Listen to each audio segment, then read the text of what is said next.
it takes me to a place where I think, oh yeah, God can lead you through the fire. And God is so good, and God really wants to love you. And the recognition that is just overwhelming, the goodness and the grace of God.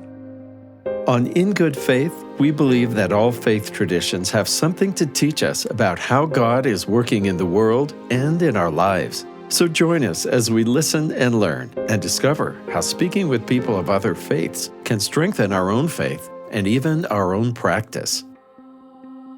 Today I talked to a guest who has a great story of faith, but he's also working to help young people develop their faith stories. It's a conversation about vocation, spirit, the goodness of God, soul, and a little bit of sports. Dr. Greg Jones is the president of Belmont University in Nashville, Tennessee, an ecumenical Christian university. He's also the host of the podcast, The Hope People. He currently serves on the boards of the John Templeton Foundation, the McDonald Agape Foundation, and the India Collective. Dr. Jones is married to the Reverend Susan Pendleton Jones.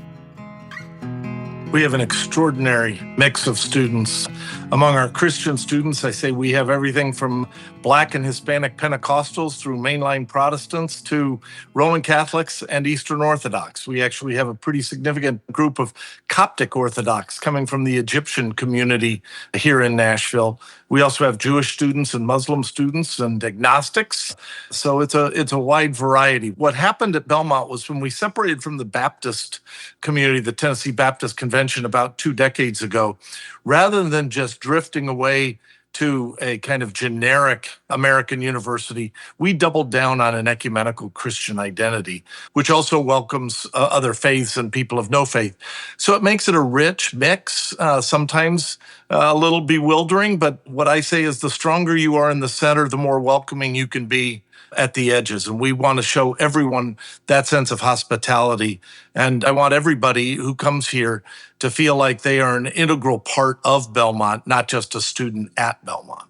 Oh, that's beautiful. And you've said words that I could not imagine 20 years ago, an influx of Coptic Christians from the Egyptian community here in Nashville. It's amazing, but we've interviewed students for some of our highest awards, and they list on their resume that they're a Sunday school teacher in their Coptic Orthodox church. I thought I knew a lot about religion, but I don't actually know what goes on in a Sunday school class in a Coptic Orthodox church. There is no denying that you are there in Nashville, Music City, USA, and you've got a pretty impressive music program, both for the music business, and I'm just wondering, you have this Christian focus, but also the music business. How did those pair together? We sit right next to Music Row. My office literally looks out on the beginning of Music Row. And so we launched the music business program when people from Music Row came to one of my predecessors and said, hey, those of us who run Music Row are musicians. We don't know anything about business because you design a program. And so we did, and it's been a real great partnership. And that orientation toward practice, I like to say our songwriting faculty don't all have PhDs. They do have Grammys. And on the whole, I'd rather them have the Grammy than the PhD. Really across all our vocations, especially in music and entertainment, but also in nursing and medicine, that we are preparing people, we hope, with deep faith in ways that they could practice in specifically religious institutions or in mainstream ones, so that we have people who graduate from Belmont and are connected to Belmont. CeCe Winans and her son, who both win Grammys and Dove Awards and all sorts of things in gospel music. And we also have people like Brad Paisley and Trisha Yearwood and Tyler Hubbard, who are mainstream musicians. Their music comes out of their faith, but it's faith animated rather than faith specific. And we want to prepare people who are able to navigate that mainstream world, just as we want nurses and physicians to be able to practice at HCA healthcare, as well as perhaps a specific Christian institution. I'm interested in that search for excellence in each area. What would you say to someone who said, you really have to choose? Are you going to come down on the faith, or are you going to come down on high academic values? I think that's a false alternative. You can seek excellence with humility and you can do it in a faith-inspired way. It ought to anchor us, but there's no substitute for excellence all the way around. Our chief creative officer, Rick Recadall, worked for 20 years at DreamWorks. He's a deeply faithful Christian, and he was making movies that lots of people wanted to watch. And so we want to do things with excellence that draw people to entertainment and good quality work. And it's a false alternative to think that you have to choose between academic excellence and faithfulness. Yeah. I want to come back to your podcast in just a moment. First, though, can we go back to you and your beginnings? Did you grow up in a home of faith? And when did you actually connect with God in some way? I grew up in a home of faith. My father was a pastor. My grandfather was a pastor. It actually goes back 5 generations. My older brother is a pastor. When people say, how'd you know to go into the ministry? I thought it's a family business. I didn't know I had a choice. But when you said, how did you come to own it as yourself? I was a high school athlete and then fell on hard times with knee injuries and had to have a bunch of knee surgeries. And that process of having surgeries and no longer being able to see my identity through sports led to a pretty existential crisis. And I also had some allergic reactions to pain medicines. But one night I was in the hospital with an allergic reaction to pain medicine after a surgery. And I remember just not being sure I wanted to wake up in the morning. And I was really struggling with my identity because most of my friends were fellow athletes. And I did go to youth group at church, but I didn't really feel like that was part of my life. And in that pretty dark night for me, where I was a teenager still struggling with identity, I finally just said, okay, God, I get it. You want to love me for who I am, not for what I do. And that really was a pretty marked turning point in my life when I said, this is going to be who I am. And I began to lean into my faith and ultimately sensed a calling to ministry. That's such an interesting idea of identity, that age you're talking about. I mean, I think most of us have been there, and those waters get stirred up and can be pretty murky sometimes. So you have students really that same age as you were, within a year or two, showing up at Belmont. Some of them probably arrive pretty rock solid, and then others are probably still searching. And so what do you do? How do you make a difference for them? My wife and I team teach a course called What's Your Why? And part of that is to really help students think about their sense of purpose, their North Star, as we put it. And we interview people who've been very accomplished, and we ask them about their journeys of triumph and tragedy, of searching, of doubt, of faith, and how they've understood that. And we really try to help people recognize that this is a journey, and it's okay wherever you are on that journey. We do have students who are really strongly committed to their faith and know very clearly what their vocation is. And we also have people who are searching. We want to be a place that keeps that space open for people. We've had a lot of students who find their faith on mission trips during the fall. Our student athletes have mission trips, and it's really heartening to see when people discover that sense of faith and calling. But it is a journey. And as one of our guests on the What's Your Why class said, you can never be late on the timeline of your own journey. Was an outgrowth of talking to those people, or maybe was a completely other impetus for the podcast that you do, the Hope People podcast? It was connected to it, but it was also what gave rise to it was when I was at a reception downtown Nashville, and somebody made a beeline over to me and said, "Are you the president of Belmont? Y'all are the Hope People." And I thought, oh, I'll take that. And so we began conversations about what does it mean to be called Hope People. And I thought, we have people in our own community. We have visitors who come to visit us, and we have an emphasis on letting hope abound. And so we thought, why don't I interview people? We thought about writing a book just about hope or something. And I thought, but we could have something that lives on. And we can interview people who are both our alums and central to our community, and others who are friends, but who inspire a sense of hope. When you get to talk to those sorts of people, it just lifts us up. And the world we're living in these days, and the kind of turmoil in higher education and American culture in the world, it's easy to be on our heels and in a kind of reactive posture. But if you're on your heels, you're not able to move very well, and it's often easy to fall down. On the other hand, if we're on our tiptoes, then we can be nimble and agile and do all sorts of things. And what I find is that image of hope people are about people who are on their tiptoes. They've got that kind of spirit that just makes you want to lean in and look forward to the future. It sounds like you've hung on to a bit of your sports imagery and maybe a few halftime talks That's at right. some point. You've had some terrific guests, people like Maggie Barankitse from Burundi, Cody Fry, musician, baseball pitcher, R.A. Dickey.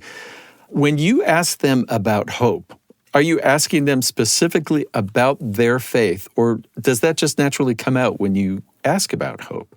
It does tend to come out. It's interesting because I also ask them about suffering.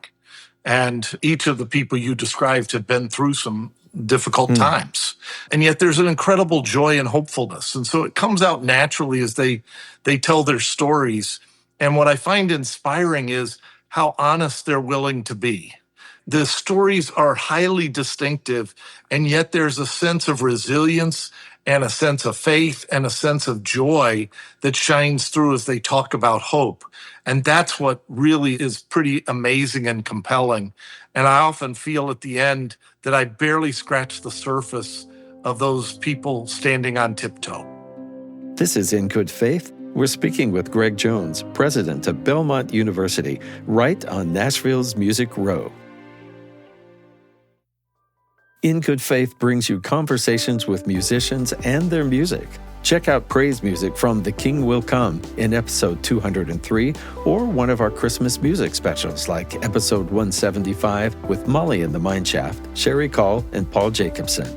Don't miss our upcoming Christmas music celebration with BYU's a cappella powerhouses Vocal Point and Noteworthy. Find all of our episodes on Apple, Spotify, and YouTube, and share an episode that's meant something to you with the people in your life. Now more from Greg Jones. Because we discovered we were born the same year, which we don't have to share, but it was before the turn of the century, let's say that. And I only mean one century. What have you learned about God that you didn't know when you were a young man, even though you were committing your life? Just how gracious and good God is.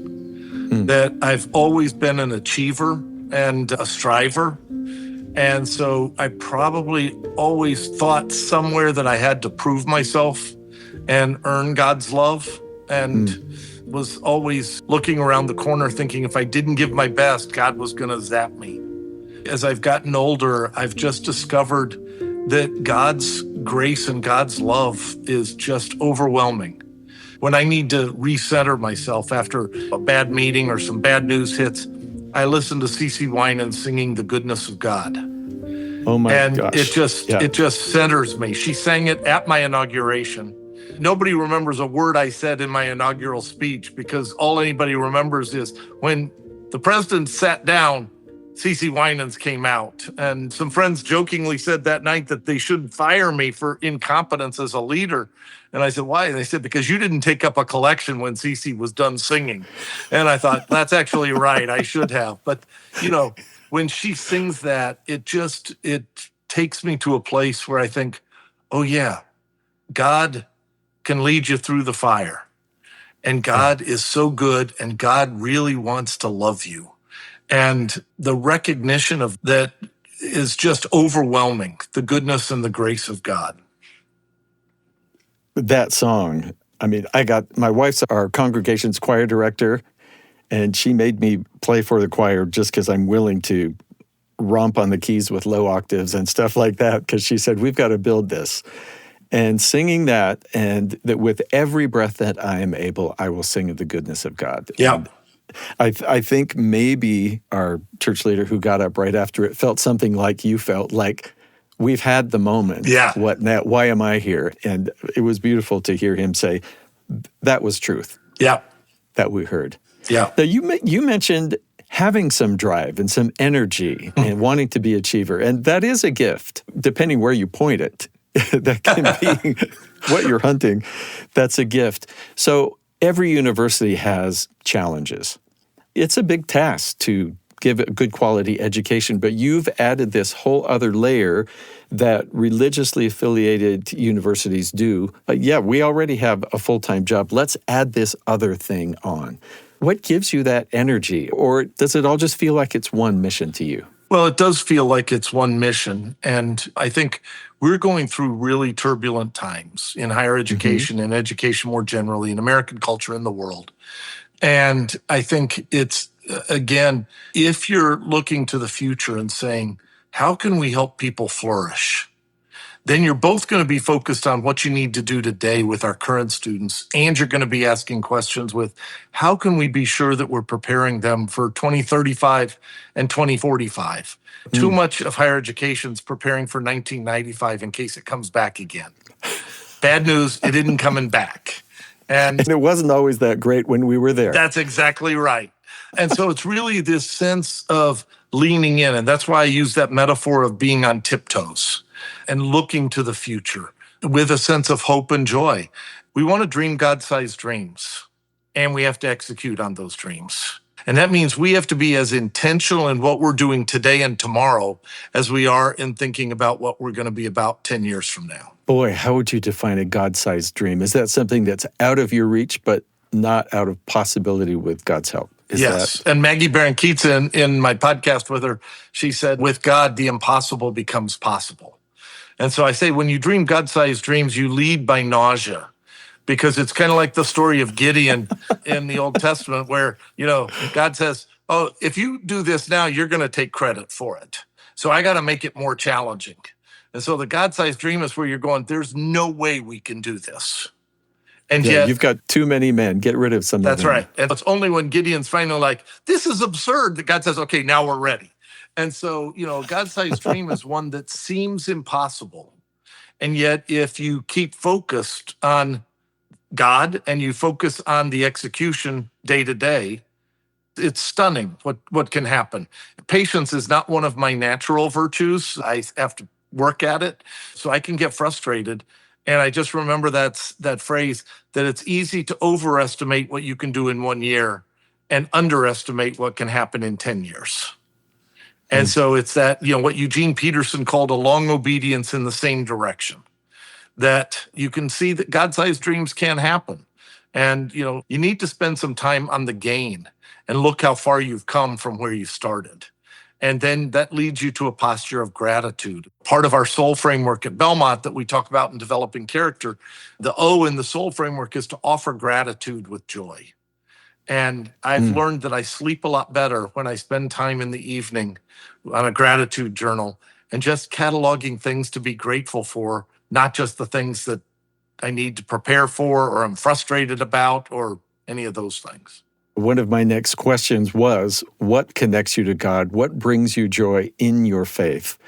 It sounds like that's one element, is that gratitude journal, that practice. It's a way of just being mindful and intentional. And music does it. My mother was a choir director, so like your wife. And unfortunately, the music gene did not get passed to me. I'm not a singer or a musician, but I love music. And I know that St. Augustine said anyone who sings prays twice. And so part of what connects me to God is music and the arts, because it gives you that way of touching the non-cognitive parts of our soul. And sometimes I can overthink things, and what I really need is to listen to music. Sometimes it's to give voice to what I'm feeling, but other times when I'm discouraged, I'll listen to the Hallelujah chorus because it just has a way of calling me out of myself. And it really connects me to God. I would say the other thing that does is being in the presence of children. Jesus said that except as you become like a little child. And I find with our granddaughters or other children, there's a joy and an exuberance in their life that sometimes just makes me say, all right, get out of yourself. This is fun. Just don't take yourself so seriously.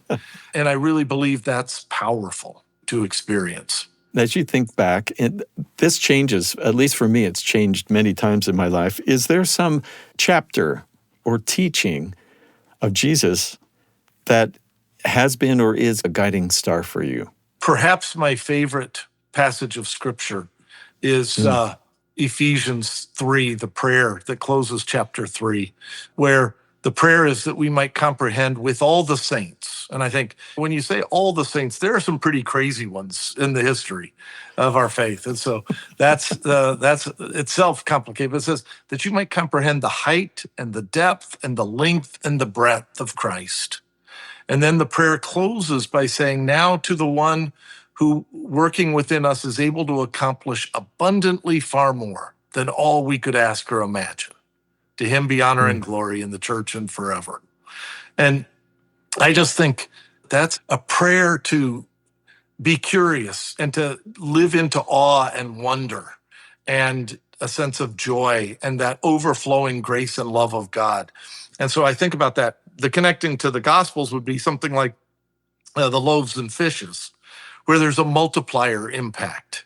And we live in a time where it's easy to think it's a zero-sum game at best, if not ending up in the negative. And I think we need that spirit of hope and joy that's rooted in abundance that Jesus embodies and that you see in Ephesians 3. I would like to ask, you're doing something really remarkable when it became not strictly a Baptist university. Because sometimes the biggest butting of heads can happen between Christian brothers and sisters, or this happens as well between different divisions or sects of Islam, or sometimes it's almost the brother sitting next to you is more irritating to you than the neighbor across the street, that kind of thing. So in a time where it is turbulent and people tend to jump to black and white, we're right, you're wrong, and because you're wrong, I'm cutting you off, I think you're doing something really necessary at Belmont, which is inviting people from differing traditions. Do you see that spilling out beyond the university as your students go out? I sure hope so. And I really believe that learning to appreciate and learn from each other, we've emphasized unlikely friendships, which can be people from different faith traditions. It can also be people from different geographic backgrounds or different political perspectives, to see the other as a gift. And part of that's both giving and receiving what we call unreasonable hospitality, taking from the title of a wonderful book by Will Guidara. But it's to say that to see the other as a gift that we can learn from and grow from. We're hosting right now a Holocaust exhibit that was called Some Were Neighbors. And it was how some neighbors turned Jews over to the Nazis and others sheltered Jews. And when we had the opening of the exhibit, a 96-year-old Holocaust survivor came to speak. And it was so compelling as he talked about the people who risked themselves to save his life and his gratitude. And he could recall very clear details. And students were moved to think, that could be me, that we have choices to make. We can be bridge builders or we can be bridge burners. And we're in a time, especially where it's important to see that opportunity as a gift. John Whitfleet, who joined us this summer, who's done a lot of work in Christian worship, says what we need in worship is that rich diversity. He says when he was running the Calvin Institute for Christian Worship, he said, we promised everybody who attended that there'd be something they would hate in worship. Now, the flip side was also to say there'll be something that you find welcoming. But we need to be appreciative. And Gregory the Great said this centuries ago when he said, we need to be able to get beyond ourselves. If you're an introvert, go find an extrovert and become friends. If you're an extrovert, be sure you take time in a closet to pray. And we need those unlikely friendships. And when we can cultivate that and really genuinely listen and learn, that's when we're most likely to grow. If you believe that God is active in the world, if you believe God raised Jesus from the dead, if you believe that the Holy Spirit is active in the world, there are lots of things you can look for that will seem miraculous. And we just need eyes to see that. And we've, in our culture, been too much on our heels and lacking in imagination and building the kinds of bridges that can enable ourselves and our neighbors to flourish.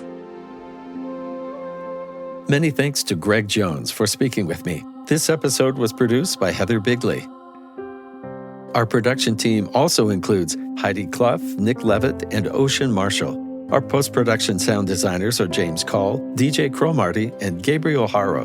In Good Faith is committed to the idea that we all benefit from hearing people of widely varying backgrounds share their personal experience with faith and belief. In fact, we think people with such experience deserve some of our best listening. You can check out more of our episodes and extended interviews on our YouTube channel. Connect with us on Instagram and Facebook at In Good Faith Podcast. In Good Faith is a production of BYU Radio. I'm Stephen Cap Perry. I hope you join me again soon, right here in Good Faith.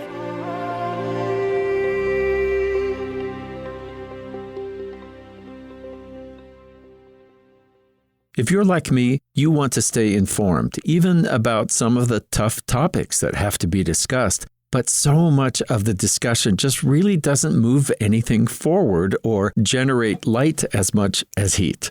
That's where Top of Mind comes in, a BYU original podcast. They understand how polarizing those kind of conversations can be, and they want to help us engage in that challenge while actually learning something.